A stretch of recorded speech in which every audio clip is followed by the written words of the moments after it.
चलते हैं अब।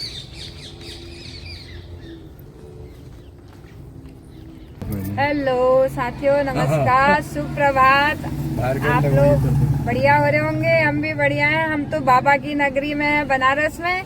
आज यहाँ से हमारी विदाई हो रही है, अगली यात्रा में निकल रहे हैं। सुबह सुबह का समय है, अब गाड़ी हमारी चलने वाली है। दादा आगे बैठा हुआ है, बस चलते हैं अब फिर आगे। डायरेक्शन के लिए, हाँ, बताने के लिए, गूगल देखने के लिए चाहिए एक जने आगे। तो आगे मिलते हैं आपसे। काशी से लौट के हम रास्ते में मिर्जापुर में विंध्यवासिनी मंदिर है, माता का मंदिर है, तो हम दर्शन करने आए हैं। आगे चल रहे हैं दर्शन करने के लिए। माता का आशीर्वाद होगा तो जल्दी जल्दी दर्शन हो जाएंगे हमें भी। ये माता के मंदिर में जा रहे हैं विंध्यवासिनी, तो रास्ते का व्यू दिखा रही हूँ। गाड़ी पार्क करके आ गए हैं, आगे आगे जा रहे हैं। दादा है आगे। तो बहुत सुंदर बन गया है। पहले हम आए थे, बहुत पहले सिंगल रोड थी ये। यहाँ कोतवाली है, यहीं पर विंध्याचल। पूरी प्रसाद की दुकानें लगी हैं लाइन से। मंदिर के पास पहुंचने वाले हैं अब हम, विंध्यवासिनी माता के मंदिर में। दिल्ली में चप्पल उतार दिए हैं, यहाँ से प्रसाद ले रहे हैं, जाएंगे मंदिर में। ये हम माता के मंदिर में चढ़ाने के लिए प्रसादी। उत्तराखंड दोना खुशबू तो तुलसी की, तुलसी तो ऐसी है,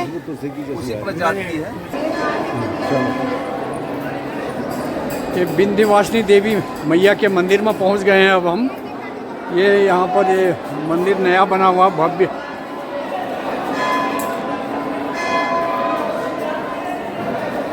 एवं दिव्य मंदिर बना हुआ है। ये देखिए, तो ये हमारे जा रहे हैं ये लाइन में। यहाँ भी लाइन लगी है, बहुत ही बड़ा कॉरिडोर है। माँ विंध्यवासिनी का पहले जो हम आए थे, आज से 30-35 साल पहले, ये छोटा सा मंदिर था यहाँ पर।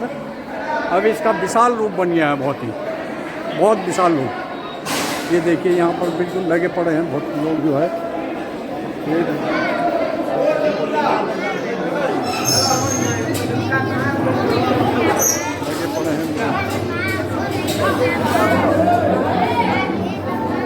लगे पड़े हैं, ये लगे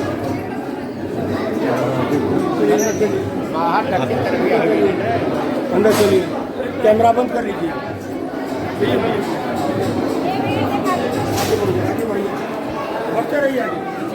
ये है विंध्यवासिनी का मूल मंदिर, यहाँ पर आए हुए हैं।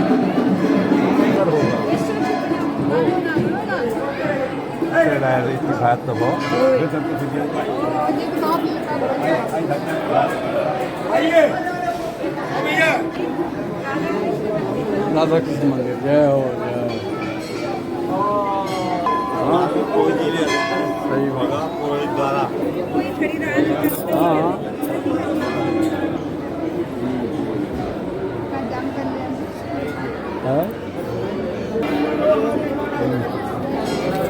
चलिए चलिए, थोड़ा जल्दी। माँ विंध्यवासिनी मैया के दर्शन करके आ गए हैं। हमें बहुत अच्छे से दर्शन हो गए हैं। जय माता की। अब अगला आगे सफर शुरू कर रहे हैं, जा रहे हैं प्रयागराज। तो आगे पहले भोजन करते हैं, वहाँ मिलती हूँ आपसे। आ गए हैं यहाँ पर नाश्ता करने के लिए। प्रयाग जाने में रास्ते में लिखा है खाओ पियो मस्त रहो। ये देखिए, भोजन करने जा रहे थे। हाथ जोड़िया तो नमस्कार कहो। नमस्कार का हो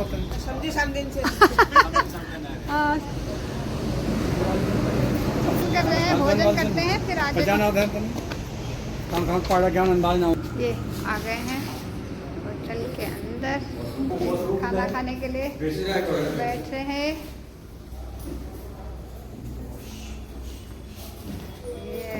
ये हमारा आ रहा है ब्रेकफास्ट। क्या है ये? प्याज पराठा।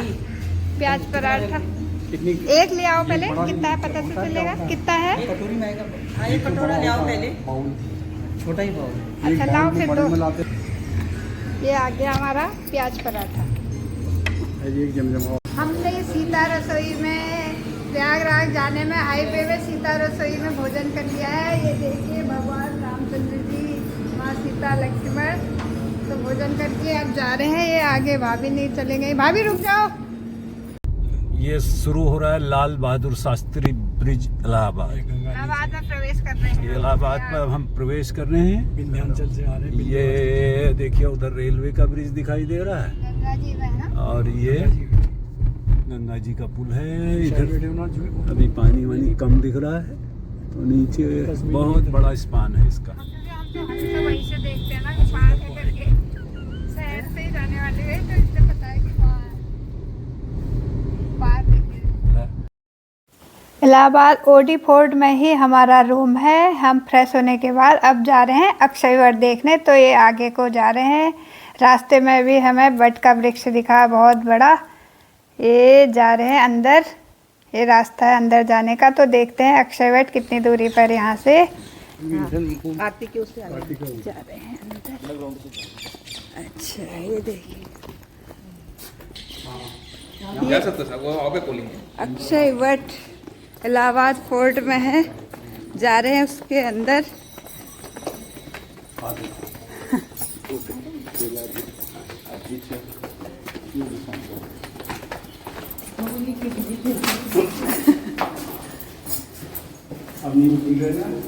आप खुल गए। ये क्या दिखा रखे हैं? पूरा बनाया पुराना टाइप में जो जंगल में रहे। ये देखिए कितने सुंदर बने हैं पेड़। ये पार्क बन गया। ये आ गए बाहर हम अक्षयवट के क्षेत्र में। हाँ अब बढ़िया बना दिया।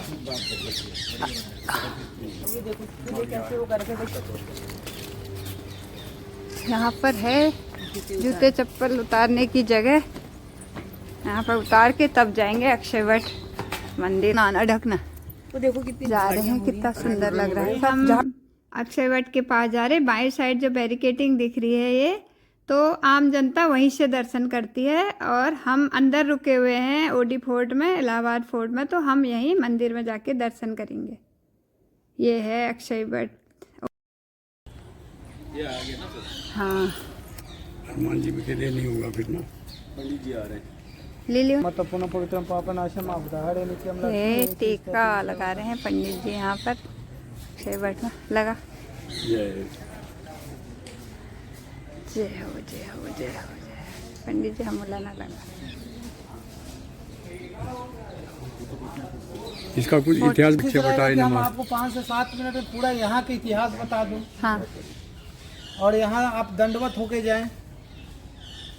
बोलिए अक्षयवट महाराज की जय। आप जिस स्थान पाए इनको अक्षयवट के नाम से जाने जाते हैं और अक्षयवट के नाम से पूजे जाते हैं। अक्षय का अर्थ होता है जिसका कभी क्षय न हो, जिसका कभी नाश न हो। अविनाशी वट वृक्ष इनको साक्षात ब्रह्मा विष्णु महेश ने सृष्टि का स्थिरता के लिए स्थापित किए थे। इनका किसी भी कालखंड में नाश नहीं होगा, यहाँ तक कि प्रलय काल में भी इनका नाश नहीं होगा। इन्हें अमर होने का वरदान दिया। अगर प्रलय काल में सृष्टि की नाश हो जाती है तो विष्णु भगवान बाल मुकुंद रूप में इन्हीं अक्षयवट के इन्हीं पत्रों के ऊपर से दोबारा सृष्टि की रचना करें। त्रेता युग में श्री रामचंद्र जी, लक्ष्मण जी और माता सीता जी जब वनवास के लिए जा रहे थे तो सबसे पहले वो प्रयागराज पहुंचे। प्रयागराज में भी सबसे पहले महर्षि मुनि भारद्वाज के आश्रम में पहुंचे। वो आश्रम आज भी प्रभु श्री रामचंद्र जी उनसे आग्रह करते, निवेदन करते और कहते हैं कि गुरुवर एक उत्तम और योग्य स्थान बताए जहाँ पर कुछ समय के लिए विश्राम, पूजा पाठ और भगवान की आराधना की जा सके। तो महर्षि मुनि भारद्वाज जी इसी स्थान के बारे में बताते और कहते हैं कि संगम तट के किनारे एक बट वृक्ष आपके लिए योग्य और उत्तम स्थान। उनके कहने पर श्री रामचंद्र जी, लक्ष्मण जी और माता सीता जी इसी स्थान पर आते हैं। 3 दिनों तक पूजा पाठ करते, भगवान की आराधना करते, फिर इनके दूध से जटा बनाकर आगे की यात्रा प्रस्थान कर जाते और चित्रकूट पहुँचते। चित्रकूट में लगभग 11.5 साल का अवधि बिताते। उसके बाद वो पंचवटी चले जाते। पंचवटी से ही माता सीता का हरण रावण के द्वारा होता है। रावण का वध प्रभु श्री रामचंद्र जी के हाथों होता है। इसी के साथ वनवास पूर्ण हो जाती। वनवास पूर्ण होने के बाद भी फिर इसी स्थान पर श्री रामचंद्र जी, लक्ष्मण जी और माता सीता जी आते हैं और माता सीता ने ही इनको अक्षय का वरदान देते और कहते कि आपका किसी भी कालखंड में क्षय नहीं होगा, नाश नहीं होगा, चाहे पूरी सृष्टि का क्षय हो जाए, आप अक्षय रहें। तो उसी समय से अक्षयवट के नाम से जाने जाते और अक्षयवट के नाम से पूजे जाते। अक्षयवट के दर्शन मात्र से जो मोक्ष के रास्ते प्रशस्त हो जाते, खुल जाते। पहले इस स्थान पर साधु संत, तपस्वी, ऋषि, मुनि, सिद्ध पुरुष, यहाँ तक कि देवी और भगवान भी आते थे।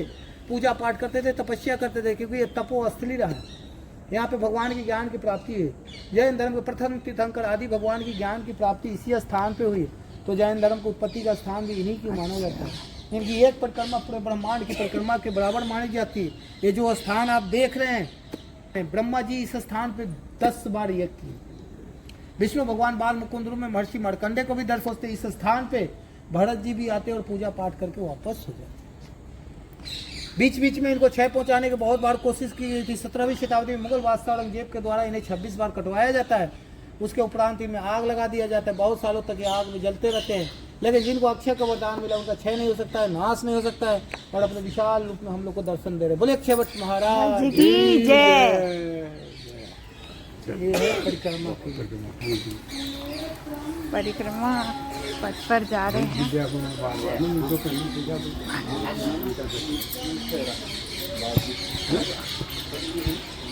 ओह पंडित जी ग्रेट।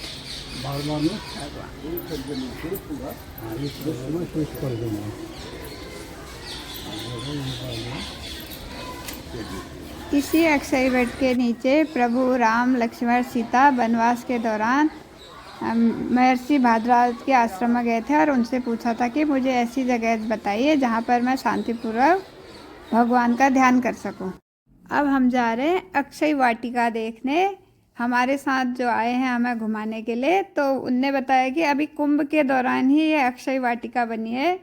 तो देखते हैं हम भी, बहुत ही सुंदर बनी हुई है। इसमें ऋषि मुनियों की प्रतिमा बनी हुई है। आइए देखते हैं हम भी।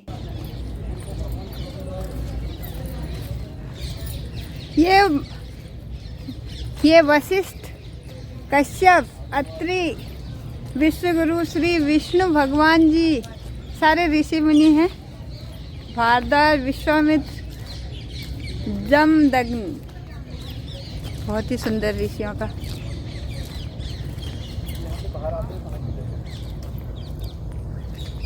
वह कृष्णा जी कितने सुंदर दिखते हैं। अब हम किले के अंदर ही एक मंदिर देखने जा रहे हैं, नाम है पातालपुरी। तो अभी गेट खुलवा रहे हैं, फिर देखते हैं अंदर कैसे है मंदिर।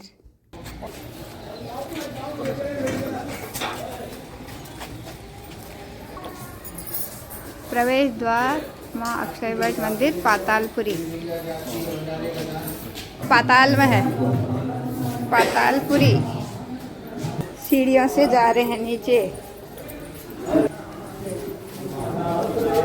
कौन से भगवान जी हैं? देखिए कितनी सुंदर लग रहा है। वाह, गजब का लग रहा है।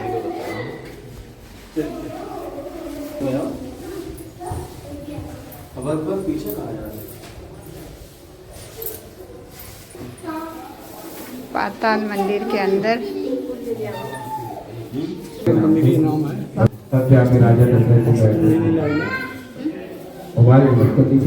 कर रखा था ये प्रयाग ओडी फोर्ट में। ये शनि महाराज की अखंड ज्योति जल रही है। अखंड ज्योति जल रही है। ये है शनि महाराज।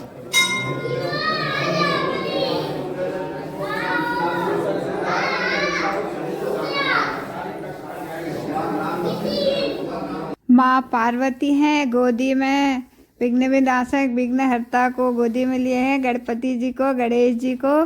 बहुत सुंदर प्रतिमा है। तो दर्शन करते हुए हम आगे बढ़ रहे हैं। बहुत सुंदर है। पातालपुरी में बहुत सारे भगवान जी हैं, सबके दर्शन करे हैं हमने। बहुत जय हो भगवान। वट वृक्ष की परिक्रमा कर रहे हैं अभी हम। पातालेश्वर मंदिर में है, वट वृक्ष की परिक्रमा कर रहे हैं। पातालेश्वर मंदिर ओडी फोर्ट इलाहाबाद। हाँ, ऑर्डिनेंस ओडी फोर्ट इलाहाबाद। ये फोर्ट के अंदर ही है सब।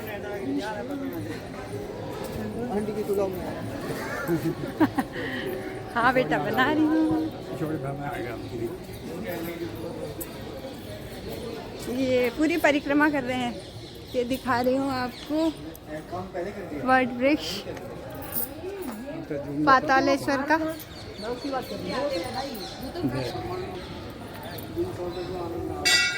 ये वट वृक्ष ही वट वृक्ष है।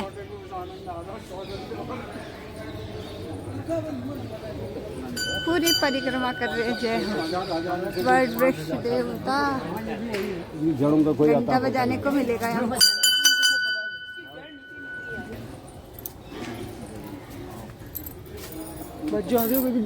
अक्षय वट माधौल।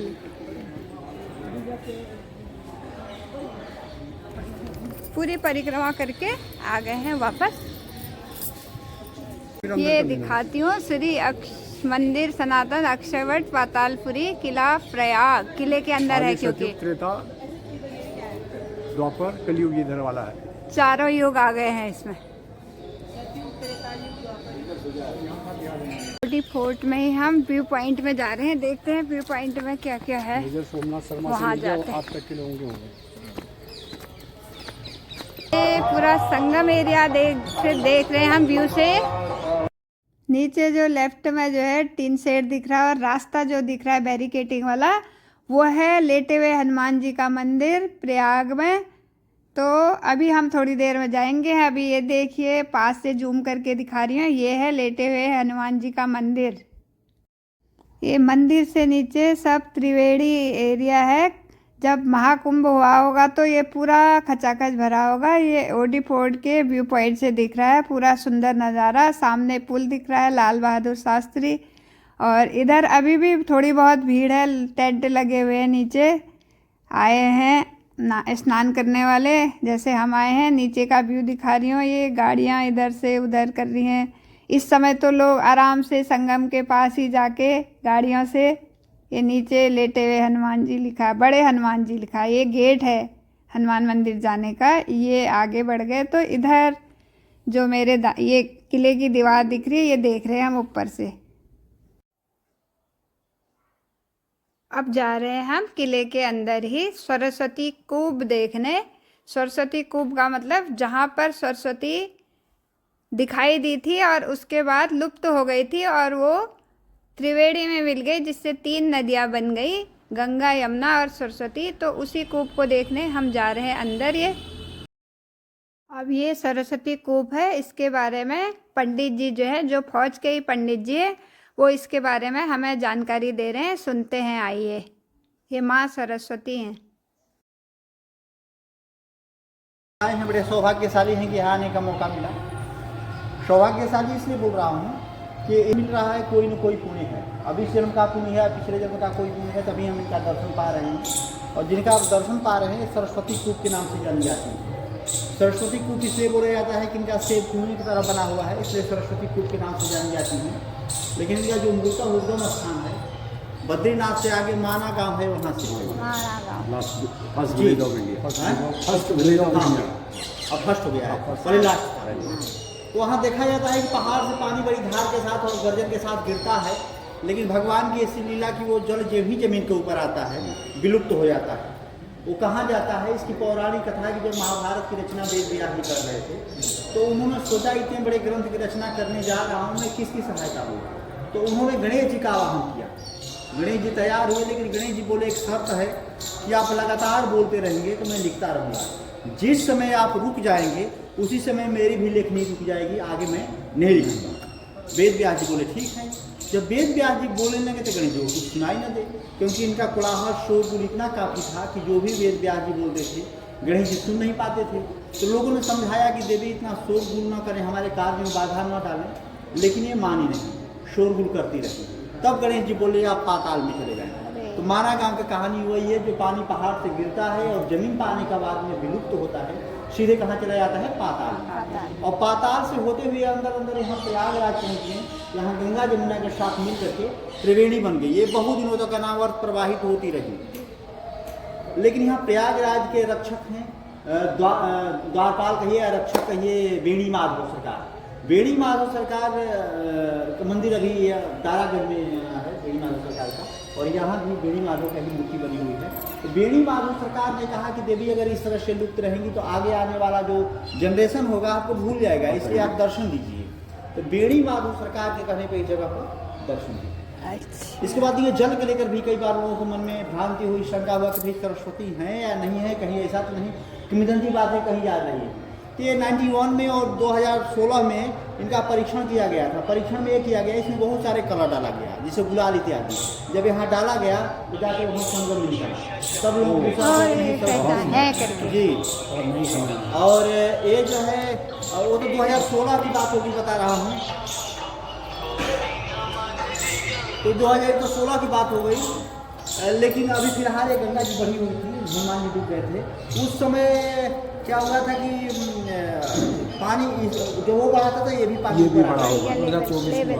अभी की बात है, अभी ये पानी ऊपर आया था इनके चरणों को छूने के लिए जब गंगा। हाँ जी जी जी जी, तो ये पानी ऊपर आ गया। तो ये प्रमाणित ये भी है कि जो है नई स्रोत है, और इनका जल का जो स्वाद है नारियल के जल के तरह स्वाद है, और इन्हीं के जल से यहाँ भगवान की पूजा पाठ होती है। तो हम लोग प्रयास यही रहता है कि यहाँ जो भी आए खाली न जाए, माता जी का जल प्रसाद दे के भेजा जाए, क्योंकि बड़े सौभाग्य से तो लोग यहाँ पहुँचते हैं। और यहाँ का जो मुख्य प्रसाद है माता जी का जल ही है। तो मैं चाहूँगा कि आप लोग भी माता जी का जल प्रसाद लें। हाँ जी, बिल्कुल बिल्कुल। का जल लेने के लिए सब लोग यहाँ पर तैयार हैं। माँ सरस्वती का जल ग्रहण करेंगे। यहाँ पर माँ सरस्वती का जल ग्रहण कर रहे हैं राधा कृष्ण।